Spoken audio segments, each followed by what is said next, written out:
Hello friends, എല്ലാവർക്കും നമസ്കാരം. നിങ്ങൾ ഏവരും കാത്തിരിക്കുന്ന അലീനയുടെ നാളത്തെ വിശേഷത്തിലേക്ക് എല്ലാ കൂട്ടുകാർക്കും സ്വാഗതം. എല്ലാവർക്കും നല്ല രാത്രി ആശംസിച്ചുകൊണ്ട് തന്നെ വിശേഷത്തിലേക്ക് കടക്കാം. ലൈക്ക് ചെയ്യാനും ഹൈപ്പ് ചെയ്യാനും ഒന്നും മറക്കരുത് കേട്ടോ. അപ്പൊ നേരെ വിശേഷത്തിലേക്ക് തന്നെ പോവുകയാണ്. തുടങ്ങുമ്പോൾ തന്നെ കാണിക്കുന്നത് അലീനയും മനുവും തമ്മിലുള്ള ഒരു സംഭാഷണമാണ്.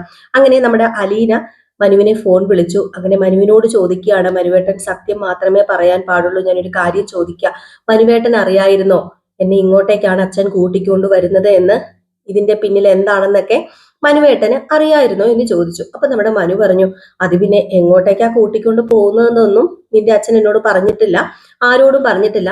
പക്ഷേ ഞാന് അങ്കിളിനോട് ചോദിച്ചു കുറച്ച് കാര്യങ്ങളൊക്കെ മനസ്സിലാക്കിയിരുന്നു എന്ന് പറഞ്ഞപ്പോ എന്ത് മനസ്സിലാക്കിയെന്നാ മനുവേട്ടൻ ഈ പറയുന്നത്? മനുവേട്ടൻ അറിയായിരുന്നല്ലേ എന്ന് പറഞ്ഞപ്പം അറിയായിരുന്നോ എന്ന് ചോദിച്ചു കഴിഞ്ഞാല് ഏകദേശം കാര്യങ്ങളൊക്കെ വായിച്ച് എടുത്തു കഴിഞ്ഞപ്പോഴത്തേക്കും എനിക്ക് മനസ്സിലായി. എനിക്ക് മാത്രമല്ല, ഇവിടെ വല്യച്ഛനും അച്ഛനും നിന്റെ അച്ഛനും ഒക്കെ അറിയാം എങ്ങോട്ടേക്കാണ് നിന്നെ കൊണ്ടുപോകുന്നത് എന്ന് അറിയായിരുന്നു. കാരണം അങ്കിള് പറഞ്ഞിട്ടല്ല അത് അറിയായിരുന്നത്, പക്ഷെ ഞങ്ങൾക്ക് അറിയായിരുന്നു. ഒരു ദിവസം ഇവിടെ നിന്ന് അങ്കിള് ഗംഗാധരൻ അങ്കിളിന്റെ അടുത്ത് പോയി കാര്യങ്ങൾ ഡീറ്റെയിൽസ് ഒക്കെ എടുത്തോണ്ട് നേരെ വിട്ടത് അങ്ങ് പുനലൂരിലേക്കാണ്. അവിടെ ചെന്ന് കഴിഞ്ഞപ്പോഴത്തേക്കും അങ്ങാണ്ടാണ് സ്റ്റാൻലി എന്ന് പറയുന്ന നിന്റെ പപ്പ കൊളുത്തുപുഴയിലാ താമസിക്കുന്നതെന്ന് അറിഞ്ഞത്. അപ്പോഴാണ് അങ്ങോട്ടേക്ക് പോയതും സംസാരിച്ചതും നിന്നെ ലാസ്റ്റ് അങ്ങോട്ടേക്ക് കൊണ്ടുപോകാനുള്ള ഒരു തീരുമാനം എടുത്തതൊക്കെ. അത് അങ്കിള് ചെയ്തായിരുന്നു. അത് ഞങ്ങൾക്കൊരു ചെറിയ സംശയം ഉണ്ടായിരുന്നു, അങ്ങോട്ടേക്ക് തന്നെയാ നിന്നെ കൊണ്ടുപോകുന്നത് എന്നൊരു സംശയം ഉണ്ടായിരുന്നു. അല്ലെങ്കിൽ നിന്റെ വേണ്ടപ്പെട്ടവരാരേലും അവിടെ കാണും, അങ്ങനെയൊക്കെ ഞങ്ങൾക്ക് ഒരു ചെറിയ സംശയം ഉണ്ടായിരുന്നുള്ളൂ എന്ന് പറഞ്ഞപ്പോഴത്തേക്കും ആ സംശയം ഉറപ്പിച്ചോ? ആ സംശയം അത് സംശയമല്ല, അത് സത്യം തന്നെയാണ്. ഞാനിപ്പോ ഉള്ളത് വേറെ എവിടെയും അല്ല, എനിക്ക് ജന്മം നൽകിയ എൻ്റെ പപ്പാടെ അടുത്താണ് ഞാൻ ഉള്ളത് എന്ന്.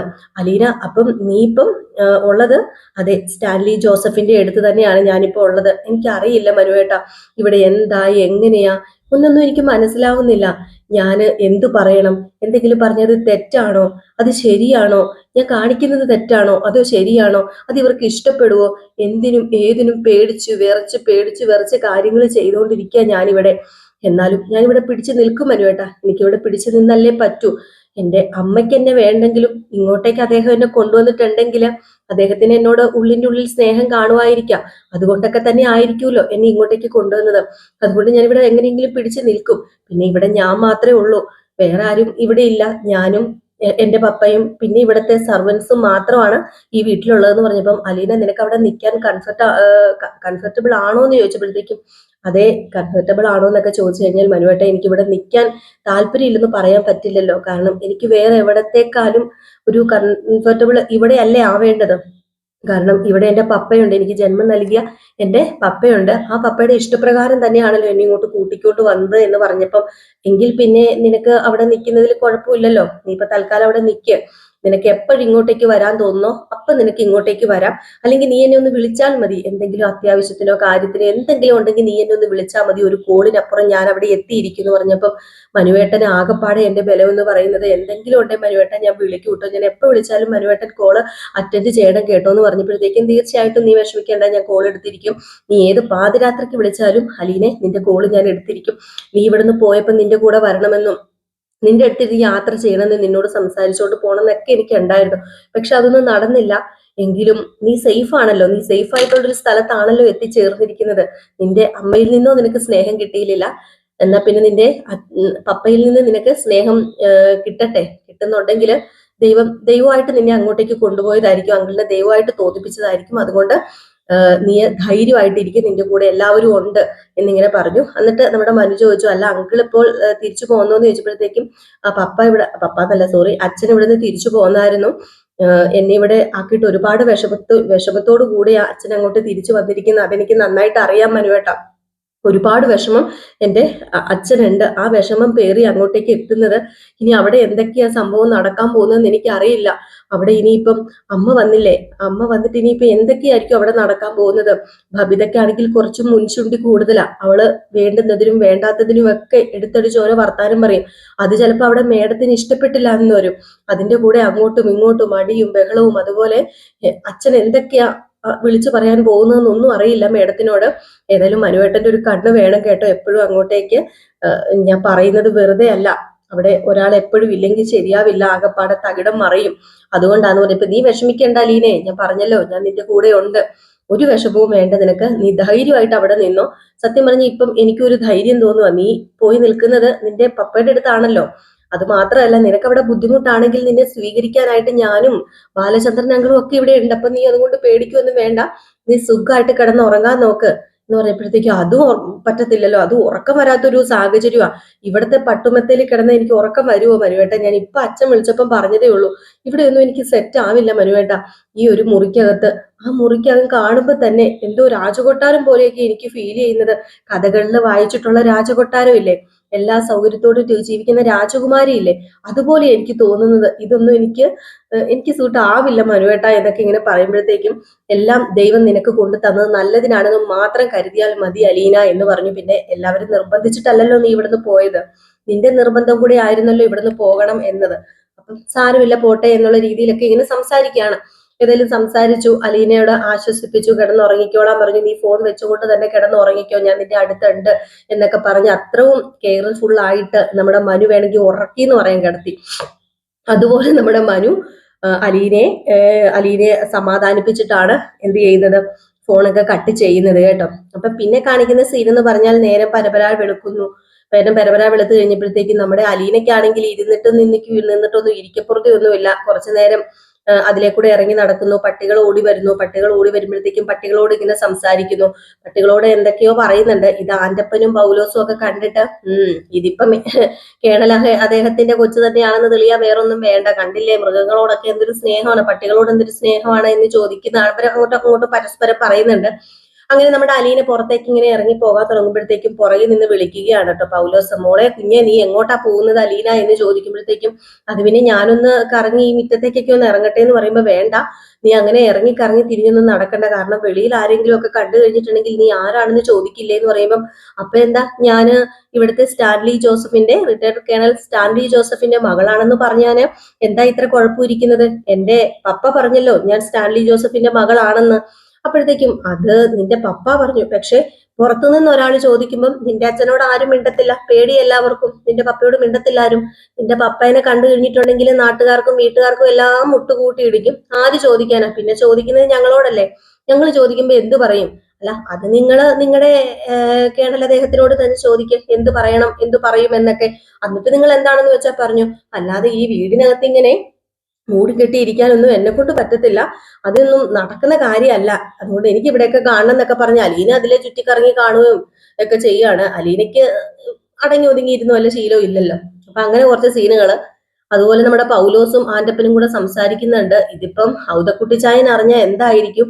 അവിടെ പുനലൂരിൽ ഈ വിഷയം അറിഞ്ഞു കഴിഞ്ഞിട്ടുണ്ടെങ്കിൽ വലിയൊരു സ്ഫോടനം തന്നെ ഉണ്ടാവില്ലേ? ഏതോ ഒരു അഭീതത്തിൽ ഉണ്ടായ പെങ്കൊച്ചിനെ കൊണ്ട് ഇവിടെ താമസിപ്പിക്കുക എന്ന് പറഞ്ഞാൽ ഇത് തോന്നിവാസമല്ലേ? അത് ആരാണെങ്കിലും അത് തോന്നിവാസമല്ലേ? അത് അംഗീകരിച്ചു കൊടുക്കാൻ പറ്റുമോ? മാത്രമല്ല എൽസമ്മ കൊച്ചമ്മ ഇത് അറിഞ്ഞാലോ? എൽസമ്മ എന്ന് പറയുന്നത് നമ്മുടെ സ്റ്റാൻലിയുടെ ഭാര്യയാണ് കേട്ടോ. അപ്പൊ എൽസമ്മ കൊച്ചമ്മ ഇത് അറിഞ്ഞാലോ? അവിടെ ഈ മക്കളുള്ളതല്ലേ. ശോ, ഇതിപ്പോ ഏതാ ഇങ്ങനെ എന്താ കാണിക്കുന്നതെന്ന് അറിയത്തില്ലാത്തൊരു അവസ്ഥയാണല്ലോ. ആരെയും പേടിയില്ലാത്ത ഒരു മനുഷ്യനെന്ന് പറഞ്ഞു കഴിഞ്ഞിട്ടുണ്ടെങ്കിൽ ആരെങ്കിലും ഒക്കെ പേടി വേണ്ടേ? ഇത് ആരെയും പേടിയില്ലെന്ന് വെച്ചാൽ വലിയ കഷ്ടമാണല്ലോ എന്നൊക്കെ പറഞ്ഞ് ഇവരങ്ങോട്ടും ഇങ്ങോട്ടും പരസ്പരം നമ്മുടെ സ്റ്റാൻലിനെ കുറിച്ച് സംസാരിക്കുന്നുണ്ട് കേട്ടോ. ഏതായാലും ഇത് കഴിഞ്ഞ് പിന്നെ കാണിക്കുന്ന സീൻ എന്ന് പറഞ്ഞു കഴിഞ്ഞിട്ടുണ്ടെങ്കിൽ നമ്മുടെ അലീന നേരെ വിളിക്കുകയാണ് രോഹിത്തിനെ ഫോൺ വിളിച്ചു. രോഹിത്ത് ഹലോ എന്ന് പറഞ്ഞ് ഫോൺ എടുത്ത് അലീന ചേച്ചി എന്ന് വിളിച്ചിട്ട് സംസാരിക്കുകയാണ്, അതോരാതെ സംസാരിക്കുകയാണ്. എന്തെടുക്ക അലീന ചേച്ചി കിടന്നോ ഉറങ്ങിയോ തിന്നോ എന്നൊക്കെ പറഞ്ഞ് ഭയങ്കര വിശേഷം തിരക്കില്ല. അപ്പോഴത്തേക്കുമാണ് നമ്മുടെ കൃഷ്ണമോളും ഭവിതമോളും ഓടി വരുവോ, ഏതോ റൂമിൽ നിന്ന് ഓടി വരുന്നുണ്ട്. ഓടി വന്നിട്ട് എനിക്ക് തന്നെ ഫോൺ എന്ന് പറഞ്ഞു. അങ്ങനെ പെട്ടെന്ന് കൃഷ്ണമോള് ചാടി ഫോൺ മേടിച്ചിട്ട്, അലീന ചേച്ചിക്ക് സുഖാണോ? അല്ല അവിടെ എന്തുണ്ട് വിശേഷം? കൊളുത്തുപുഴയിൽ എവിടെയാ, ഏത് വീട്ടിലാ, അവിടെ എങ്ങനെയാ, അവിടെ ആരൊക്കെ ഉണ്ട് എന്നൊക്കെ. അപ്പോഴത്തേക്കും നമ്മുടെ അലീന പറഞ്ഞു, ഇവിടെ ആരൊക്കെ ഉണ്ടെന്ന് ചോദിച്ചാല് ഇവിടെ ഞാനും പിന്നെ ഇവിടുത്തെ ഈ വീടിന്റെ മുതലാളിയും മാത്രമേ ഉള്ളൂ എന്ന് പറഞ്ഞപ്പോഴത്തേക്ക് അപ്പം വേറെ ആരും അവിടെ ഇല്ലേ? കുറച്ച് ജോലിക്കാരൊക്കെ ഉണ്ട്. ജോലിക്കാരെല്ലാം അലീന ചേച്ചിയുടെ പ്രായത്തിലുള്ളവരാണോ അതോ ഒത്തിരി വലിയ പ്രായത്തിലുള്ളവരാണോ? അത് പിന്നെ ജോലിക്കാരൊക്കെ ആണുങ്ങളാണ് എന്ന് പറഞ്ഞപ്പോഴത്തേക്കും, ആണുങ്ങളോ? അതെ, ഇവിടെ ഉള്ളത് 4 ആണുങ്ങളാണ്. ഡ്രൈവർ, അതുപോലെ തന്നെ ഇവിടുത്തെ പുറംപണിക്കാരന്, അകമ്പണിക്കാരന്, പിന്നെ ഇവിടുത്തെ മുതലാളി ഞാന്. അതെന്തിടപാടാ അലീന ചേച്ചി? അത്രയും ആണുങ്ങളുള്ള വീട്ടിൽ അലീന ചേച്ചിയെ ഒറ്റയ്ക്കാക്കിയിട്ട് ഈ അച്ഛൻ എന്ത് പരിപാടിയാണ് കാണിച്ചത്? അച്ഛൻ എങ്ങനെയാ ധൈര്യം വന്നത് അലീന ചേച്ചിനെ അവിടെ ഒറ്റയ്ക്ക് വിടാനായിട്ട്? അയ്യോ, ഇതൊന്നും ശരിയായ നടപടിയല്ലല്ലോ. അച്ഛൻ ഇങ്ങ് വരട്ടെ, ഞാൻ ചോദിക്കുന്നുണ്ടെന്ന് പറഞ്ഞപ്പോ വേണ്ട വേണ്ട വേണ്ട, തൂക്കി കയറി വെടിവെക്കൊന്നും വേണ്ട, ഞാൻ ഇവിടെ സേഫ് മക്കളെ, എനിക്കിവിടെ പേടിയോ ഒന്നുമില്ല. പക്ഷെ നിങ്ങളെ വിട്ടു വന്ന ആ ഒരു വിഷമവും കാര്യങ്ങളൊക്കെ ഉണ്ട്. പിന്നെ അവിടെ കിട്ടുന്ന ഒരു സ്വാതന്ത്ര്യം എനിക്ക് എവിടെ ചെന്നാലും കിട്ടത്തില്ലല്ലോ. അപ്പൊ അങ്ങനെ ഒരു വിഷമവും കാര്യങ്ങളൊക്കെ ഉള്ളൂ, അല്ലാതെ ഒരു കുഴപ്പമില്ല. അലീന ചേച്ചി ഹാപ്പിയാണ്. എന്റെ മക്കള് ആഹാരമൊക്കെ കഴിച്ചോ എന്ന് ചോദിച്ചപ്പോഴത്തേക്കും ആഹാരമൊക്കെ കഴിച്ചല്ലോ. ബബിത എന്തിയെ? അപ്പം ബബിത അവിടെ ഇരിക്കുകയാണ് കേട്ടോ.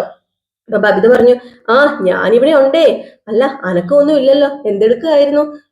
എന്തെടുക്കാരാ, ഇവിടെ പ്രത്യേകിച്ച് ഇന്ന് പണിയൊന്നും ഇല്ലല്ലോ. പിന്നെ അമ്മ വന്നിട്ടുണ്ട്. അമ്മയുടെ കുറച്ച് ചിട്ടവട്ട കാര്യങ്ങളും കുറച്ച് എന്താ പറയാ, ഇവിടുത്തെ അടുക്കും ചിട്ടയൊക്കെ അലീന ചേച്ചി പഠിപ്പിച്ചു പോയ രീതിയിൽ, അല്ലാതെ എന്തെങ്കിലുമൊക്കെ ഉണ്ടേ മാറ്റിയും മറിച്ചും വെക്കാനും എന്തൊക്കെയാന്ന് എനിക്ക് അറിയില്ല. അലീന ചേച്ചി ഇവിടെ തലയും കുത്തി വെക്കുന്നുണ്ട് അമ്മ എന്ന് പറഞ്ഞു. അപ്പം പതുക്കെ ഇങ്ങ് വരികയാണ് നമ്മുടെ വൈജ പതുക്കെ വന്ന് ഇവര് പറയുന്നത് കേൾക്കുന്നു, അലീന വാതോരാതെ സംസാരിക്കുന്നത് കേൾക്കുന്നു. എല്ലാം കേട്ടു ഫോണൊക്കെ വെച്ചു. എന്നാ പിന്നെ ചേച്ചി ഇടയ്ക്ക് വിളിച്ചേക്കാന്ന് പറഞ്ഞ് ഫോണൊക്കെ വെച്ചു കഴിഞ്ഞപ്പോഴത്തേക്കും എന്തായിരുന്നു ഇവിടെ മേളം? ഓ, ഒരു കുലീന ചേച്ചി. അല്ല, നാണമില്ലടി നിനക്കൊക്കെ? ഞാൻ ഒരു മാസം ആയി അവിടെ കൈതക്കിൽ പോയി താമസിക്കാൻ തുടങ്ങിയിട്ട് ഒരു കോള് വിളിക്കാൻ തോന്നിയിട്ടുണ്ടോ? ഇതുപോലെ സന്തോഷത്തോടു കൂടി ഞാൻ വിളിക്കുമ്പോൾ നിങ്ങൾ എന്നോട് സംസാരിച്ചിട്ടുണ്ടോ എന്ന് ചോദിച്ചപ്പോഴത്തേക്കും, അത് പിന്നെ ഇങ്ങോട്ടുള്ളതല്ലേ അങ്ങോട്ട് തരാൻ പറ്റത്തുള്ളൂ. ഇങ്ങോട്ട് സ്നേഹം തന്നാൽ അങ്ങോട്ട് സ്നേഹം തരും, ഇങ്ങോട്ട് അവഗണനയാണെങ്കിൽ അങ്ങോട്ട് അവഗണന തരും, ഇങ്ങോട്ട് ദേഷ്യമാണെങ്കിൽ അങ്ങോട്ട് ദേഷ്യം തരും. അങ്ങനെയല്ലേ പറ്റത്തുള്ളൂ. അല്ലാതെ ഇങ്ങോട്ട് സ്നേഹം തരുമ്പം അങ്ങോട്ട് ദേഷ്യപ്പെടാനും അങ്ങോട്ട് സ്നേഹം തരുമ്പോ ഇങ്ങോട്ട് ദേഷ്യപ്പെടാനും എന്തിനാ അമ്മേ വെറുതെ? ഞാനൊരു കാര്യം പറഞ്ഞേക്കാം. അലീന ചേച്ചി വിളിക്കും, സംസാരിക്കും. അതിപ്പോ ആരൊക്കെ എന്തൊക്കെ പറഞ്ഞാലും ഞങ്ങൾ 3 പേരും അലീന ചേച്ചിനെ വിളിക്കുകയും സംസാരിക്കുകയൊക്കെ ചെയ്യും. അമ്മ ഇവിടുന്ന് ഹോസ്പിറ്റലിൽ പോയി കിടന്നപ്പോ ഞങ്ങളെ നോക്കാനും ഞങ്ങളെ സംരക്ഷിക്കാനും ഒക്കെ വേറെ ആരും ഇല്ലായിരുന്നു, അലീന ചേച്ചി മാത്രമേ ഉണ്ടായിരുന്നുള്ളൂ. അറിയാമോ, പോലീസുകാര് രോഹിത്തേട്ടനെ പിടിച്ചോണ്ട് പോയി. അതിനിടയിൽ പപ്പ അവിടെ, അച്ഛൻ അവിടെയും ഇവിടെയും രോഹിത്തേട്ടനെ ഇറക്കാൻ വേണ്ടി പലവരുടെയും കാല് പിടിക്കാൻ പോയപ്പം ഈ ഉണ്ടായിരുന്നത്, ഞങ്ങൾക്ക് കാവലായിട്ട് നിന്നത് ഞങ്ങളുടെ അലീന ചേച്ചി ആയിരുന്നു. നാട്ടുകാരെല്ലാവരും കൂടെ കല്ലെറിഞ്ഞപ്പം ഞങ്ങളെ നോക്കാനും ഞങ്ങളെ സംരക്ഷിക്കാനും എല്ലാവരുടെയും ചോദ്യത്തിന് ഉത്തരം കൊടുക്കാനും അലീന ചേച്ചി ഉണ്ടായിരുന്നുള്ളൂ. അപ്പൊ ആരെയും കണ്ടില്ലല്ലോ. ഓ, അല്ല, ഞാനൊരു കാര്യം ചോദിച്ചോട്ടെ, അന്ന് ഞാനിവിടെ ഇല്ലായിരുന്നത് എന്തുകൊണ്ടാ? നിന്റെ കുലീന ചേച്ചി കാരണമൊക്കെ തന്നെയാണ്. നിന്റെ അലീന ചേച്ചി ഉള്ളത് കൊണ്ടല്ലേ രാത്രി എനിക്ക് ഈ വീട്ടിൽ നിന്ന് ഇറങ്ങി പോകേണ്ട വന്നതും അങ്ങനെ ഒരു ആക്സിഡന്റ് എനിക്ക് പറ്റിയതെന്ന് പറഞ്ഞപ്പോഴത്തേക്കും എന്റെ പൊന്നമ്മ വീട്, അമ്മ പോ എന്നും പറഞ്ഞ് നമ്മുടെ വൈജയനെ പറഞ്ഞു വിടുകയാണ്. പിന്നെ ഏതായാലും നമ്മുടെ ബാലചന്ദ്രൻ തിരിച്ചു വരികയാണ്. രാവിലെ ബാലചന്ദ്രന്റെ കാറിന്റെ ഓണടി കേട്ടതും നമ്മുടെ വൈജ വന്നു എന്നും പറഞ്ഞ് ചെല്ലുകയാണ്. ഏതായാലും ബാലചന്ദ്രൻ വന്ന അകത്തേക്ക് കയറി. അപ്പം നമ്മുടെ ആരൊക്കെയാ, രോഹിത്തും ബബിതയും അതുപോലെ തന്നെ കൃഷ്ണമോളും ഉണ്ട്. അപ്പൊ ഇവര് സംസാരിച്ചിട്ട് അലീന ചേച്ചി വിളിച്ചായിരുന്നു എന്നൊക്കെ ഇങ്ങനെ പറഞ്ഞു. അലീന ചേച്ചി എന്തിനാ അവിടെ കൊണ്ടാക്കിയത്, അലീന ചേച്ചി ഒറ്റയ്ക്കല്ലേ എന്നൊക്കെ ഇങ്ങനെയൊക്കെ സംസാരിച്ചു കഴിഞ്ഞിട്ട് കയറി പോകാൻ തുടങ്ങിയപ്പോഴത്തേക്കുമാണ് അവിടെ നിൽക്കാനാ പറഞ്ഞത്. എങ്ങോട്ടായി കയറി പോകുന്നത്? ഞാൻ ചോദിക്കുന്ന ചോദ്യത്തിനൊക്കെ എനിക്ക് ഉത്തരം കിട്ടിയിട്ട് കയറി പോയാൽ മതി എന്ന് നമ്മുടെ വൈജ. നമ്മുടെ ബാലചന്ദ്രൻ വിട്ടു കൊടുക്കുവോ? ബാലചന്ദ്രൻ ഇങ്ങോട്ട് തീർന്നില്ലേ നല്ല 4 വർത്താനം പറയാനായിട്ട്? എനിക്ക് ഇഷ്ടമുള്ള സ്ഥലത്ത് എനിക്ക് ഇഷ്ടമുള്ളപ്പോ പോയിട്ട് എനിക്ക് ഇഷ്ടമുള്ള നേരത്തെ ഞാൻ കയറി വരും. ഇതെന്റെ വീടാ, എന്റെ വീട്ടിലെ ഭരണം ഞാനാണ്, ഇവിടെ ഞാനാ ഭരിക്കുന്നത്. അല്ലാതെ ഇവിടെ പഴയതുപോലെ വല്ല ഭരണവും തുടങ്ങാമെന്ന് ആഗ്രഹിച്ചാണ് ഈ വീടിന്റെ പടി കയറിയതെങ്കിലും നടക്കത്തില്ല മക്കളെ, അത് നടക്കത്തില്ല എന്ന് ബാലചന്ദ്രൻ വൈജിയുടെ കണ്ണുകളിൽ നോക്കി സംസാരിക്കുകയാണ്. ഏതായാലും അംഗം തുടങ്ങാറായി. കാത്തിരുന്ന് തന്നെ കാണാം എന്താ സംഭവിക്കാൻ പോകുന്നതെന്ന്. അപ്പൊ എല്ലാവരും കാത്തിരിക്കുക അടുത്ത വിശേഷത്തിനായിട്ട്. അപ്പൊ അടുത്ത വിശേഷവുമായിട്ട് വരുന്നവരെ എല്ലാവർക്കും ടാറ്റ ബൈ ബൈ. ലൈക്ക് ചെയ്യാനും ഹൈപ്പ് ചെയ്യാനും മറക്കരുതേ.